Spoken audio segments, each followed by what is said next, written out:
Morning students, हमारा topic चल रहा था accounting treatment of the goodwill, जिसमें हम एग्जाम्पल 4 तक कंप्लीट कर चुके थे। आज हम देखेंगे example number 5 and example number 6 आपका होमवर्क है, एंड एग्जाम्पल नंबर 7 देखेंगे। ठीक है, स्टार्ट करते हैं एग्जाम्पल नंबर 5।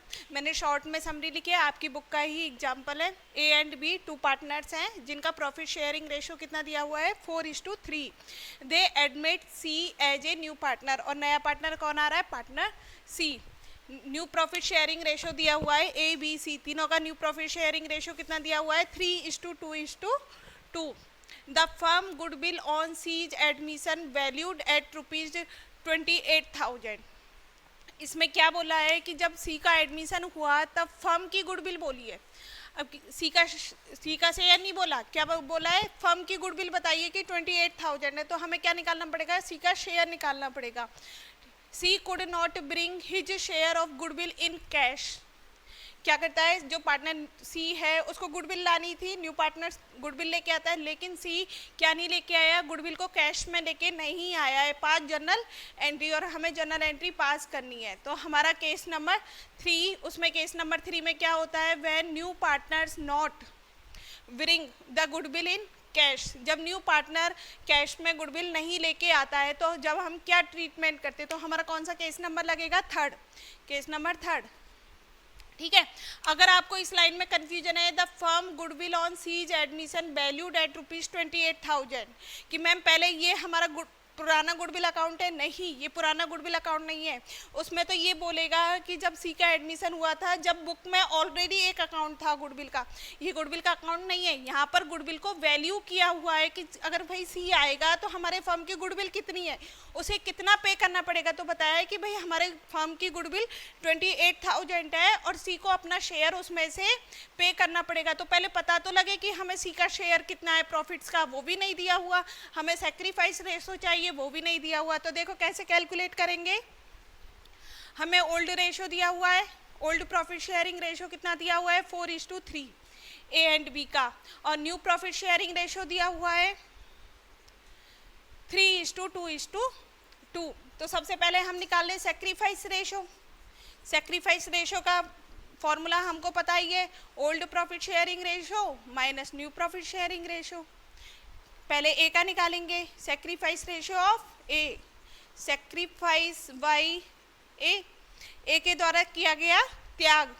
ए का ओल्ड प्रॉफिट शेयरिंग रेशो कितना हो जाएगा, 4 + 3 7, तो 4/7 minus new profit sharing ratio कितना बनेगा, सी का ए का पार्ट कितना 3, और टोटल कितना 3 + 2 + 2 7, तो ए का सेक्रीफाइस कितना हो गया 1/7। ऐसे ही हम किसका निकालेंगे, सेक्रीफाइस बाई पार्टनर बी ने कितना सेक्रीफाइस किया, बी का ओल्ड प्रॉफिट शेयरिंग रेशो कितना है 3/7, एंड फिर उसका न्यू प्रॉफिट शेयरिंग रेशो कितना हो जाएगा, बी का 2/7, और ए का भी सेक्रीफाइस रेशो कितना, सेक्रीफाइस कितना हो जाएगा 1/7। सेक्रीफाइस कितना हो जाएगा दोनों का 1:1। लेकिन अब हमें सी का पार्ट भी तो निकालना है। क्या हमें क्वेश्चन में सी का शेयर दिया हुआ है, नहीं। सी का शेयर कितना होगा, जो उसको पुराने पार्टनर से मिला, तो सी का शेयर कितना हो जाएगा, ए से कितना मिला 1/7, बी से कितना मिला 1/7, तो सी का शेयर कितना हो गया 2/7। और फर्म की टोटल गुडविल कितनी 28,000। फर्म की गुडविल कितनी है टोटल 28,000। तो अब इसमें सी का शेयर कितना हो जाएगा, निकालो, share of C in goodwill. Goodwill में सी का शेयर कितना है 28,000, और सी का शेयर कितना है 2/7, तो अपन इसको मल्टीप्लाई किससे कर देंगे 2/7 से, तो ये हो जाएगा हमारा 4 और 8,000। कितनी गुडविल लेके आनी थी सी को 8,000, लेकिन क्या कह रहा है क्वेश्चन में, सी कुड नॉट ब्रिंग, सी नहीं ला सका हिज शेयर ऑफ गुडविल, अपनी ख्याति का हिस्सा इन कैश में नहीं लेके आ सका। तो कौन सा केस, केस नंबर 3rd। उसमें क्या करते थे हम, करंट अकाउंट से एडजस्ट कर देते थे, गुडविल की अमाउंट को करंट अकाउंट से एडजस्ट कर देते थे। तो अपन क्या लिखेंगे, सीज करंट अकाउंट, कम हो जाएगा ना उसका करंट अकाउंट का बैलेंस, और किसको मिलेगा, सेक्रीफाइस पार्टनर्स को। सेक्रीफाइस पार्टनर्स कौन है, ए एंड बी, तो किसका क्रेडिट कर देंगे, एज कैपिटल अकाउंट और बीच कैपिटल अकाउंट। तो यहाँ मैं लिख दूंगी as capital account and two B's capital account. Total goodwill की अमाउंट कितनी थी 8000। सी के शेयर कितना था गुडविल में 8000।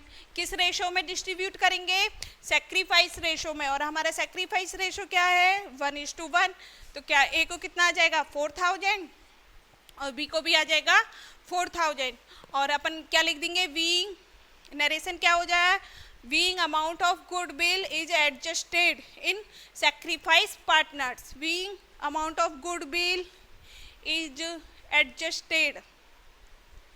adjusted in sacrifice partners in sacrifice ratio। अगर वो कैश में लेके आता तो अपन डिस्ट्रीब्यूट करते, तो यहाँ आ जाता good being amount of goodwill is distributed in sacrifice partners in sacrifice ratio. लेकिन यहाँ पर कैश में नहीं लेके आ रहा तो क्या वर्ड आ जाएगा एडजस्टेड। हम एडजस्ट ही तो कर रहे हैं। ये हो गया हमारा एग्जाम्पल नंबर 5। एग्जाम्पल नंबर 6 आपका होमवर्क है, वो आप खुद से करोगे।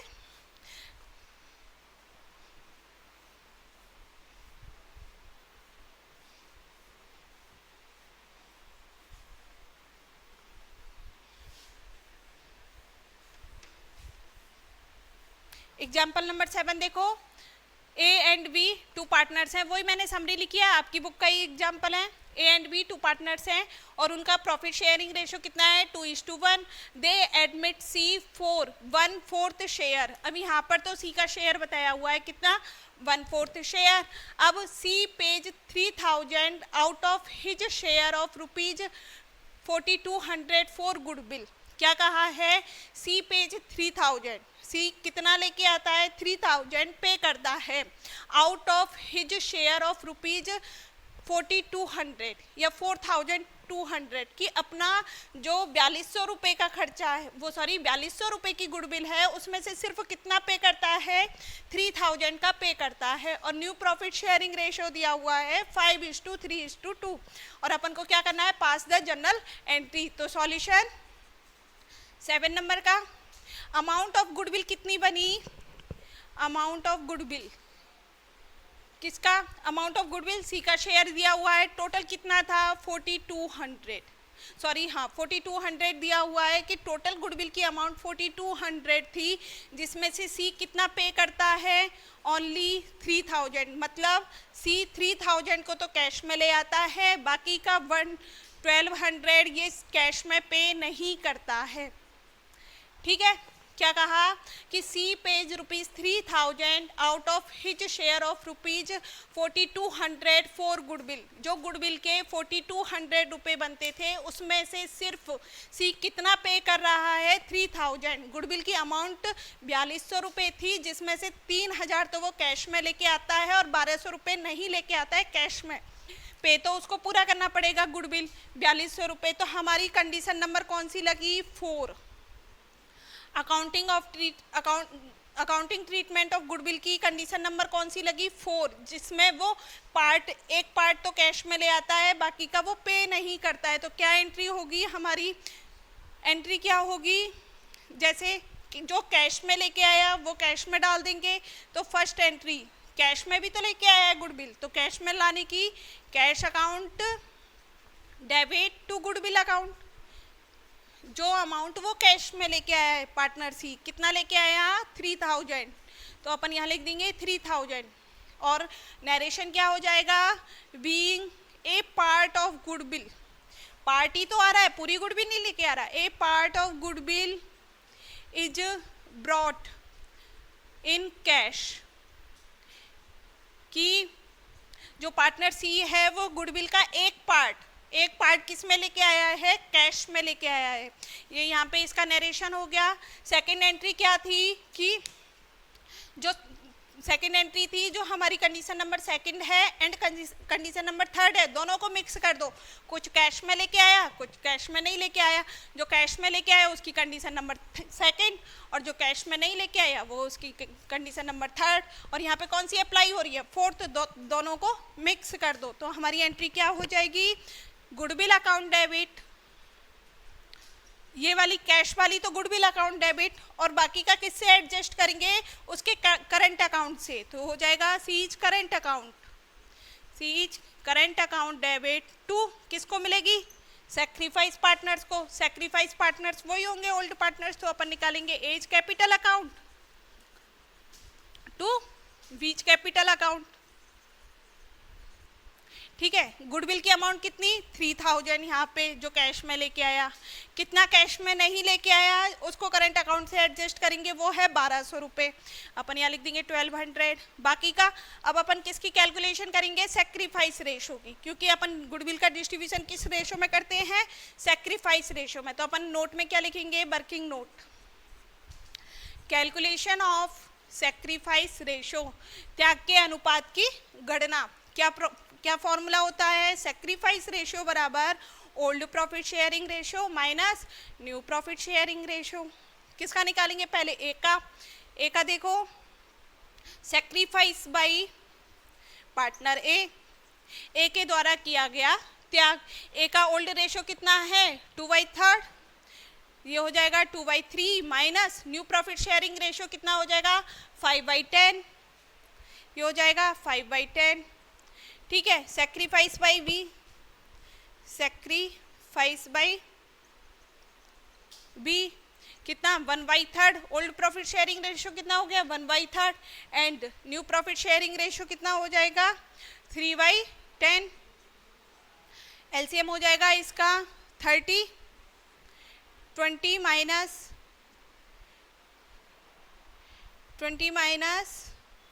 15, ये हो जाएगा 5/30, 5/30। इधर एलसीएम आ जाएगा वही 30, 10 माइनस